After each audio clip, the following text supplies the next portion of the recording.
All right, when we continue on in our Bible reading in the book of Acts, we find something very important here. The second half of this chapter, we may not always be as familiar with, but it really is a powerful story that's being told. If you notice at the first part of Acts chapter 19, 12 men were converted to Christ in verse number 7. And verse number 10, Paul is teaching or reasoning daily in the school of Tyrannus, where all who lived in Asia heard the word of the Lord, both Jews and Greeks.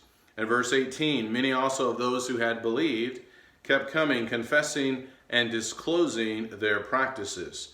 And verse 20, so the word of the Lord was growing mightily and prevailing.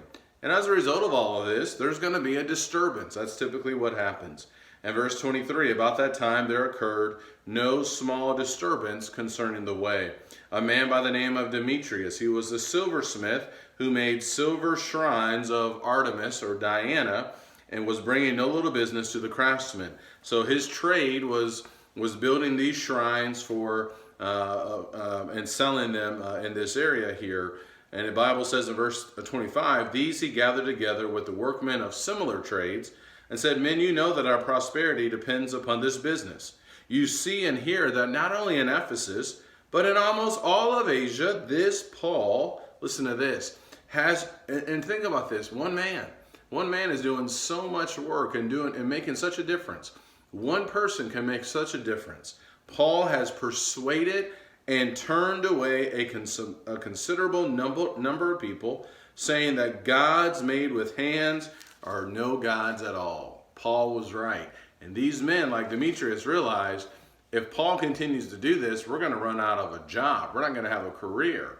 And so he said in verse 27, not only is there danger that this trade of ours fall into disrepute, but also that the temple of the great goddess Artemis be regarded as worthless, which it was, and that she whom all of Asia and the world worship will even be dethroned from her magnificence.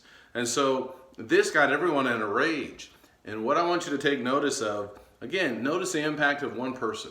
One person can make a difference in wherever they may be.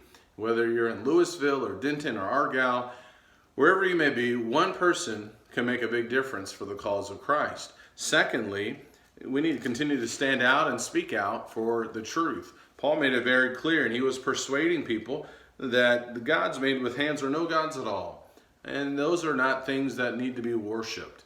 And thirdly, be aware that when we do the work of God, there will be opposition at times. There will be conflict at times. And yet, when you look at Acts chapter 19, God was with the Apostle Paul. While there was great confusion and a rage, and individuals were worried about Paul, thank the Lord, nothing happened. Paul was safe. And God was with him. And God is with us as well. So spend some time looking at Acts chapter 19. Listen to the first lesson of our class on Ephesians on our website to get some more details when Wade went through the introduction and talked a little bit more about the city of Ephesus. I hope this helps. Talk to you later. Take care, and God bless.